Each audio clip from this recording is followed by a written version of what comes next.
ප්‍රේමය ලොව හැම තැනම ඇති. හැම දිනටම හමු වෙලා ඇති. එනමුදු ප්‍රේමය කිමයි කියා හඳුනාගත් කිසි කෙනෙක් නැති. ඇත්තටම ආදරය හරියටම මෙන්න මේකයි කියන්න නිර්වචන නැහැ. ප්‍රේමය ලොව හැමතැනම තිබුණට සැබෑ ප්‍රේමයේ තේරුම් ගත්ත මිනිස්සු හරි අඩුයි. ඩ්‍රාමාවල පෙන්නන තරම් සුන්දර නෑ ප්‍රේමය. සුන්දර නෑ ජීවිතය. බුදුහාමුදුරුවෝ දේශනා කරන්නේත් ප්‍රේමතෝ ජායති සෝකෝ. ප්‍රේමය නිසා සෝකේ හටගන්නවා.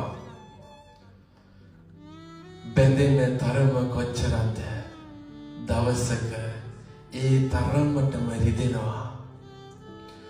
සබා දහමට නොවන අවනත ලොවේ කිසිවක් නෑ. එදා සෙනෙහෙන් නොබැඳුනා නම් මෙදා වියවක් නෑ. ඔබ ශක්තිමත් වෙන්න ඕන. හිටි ගමන් වෙනස් වෙන මිනිස්සු වෙනස් වෙද්දි දරාගන්න. අත්න් හැරියත් අත්න් හැරුණත් ඔය ගිය අයට යන්න දෙන්න. ඔය ගියපු කවුරුවත් බුදු වෙන්න ගියපු අය නෙවෙයි. ආයේ ආවොත් අඬන්න වෙන්නේ ඔය ඇත්තන්ටමයි. මේ ලෝකයක් සදාකාලික නැත්නම්, මේ ජීවිතයක් සදාකාලික නැත්නම් ප්‍රේමය විතරක් සදාකාලික වෙන්නේ කොහොමද?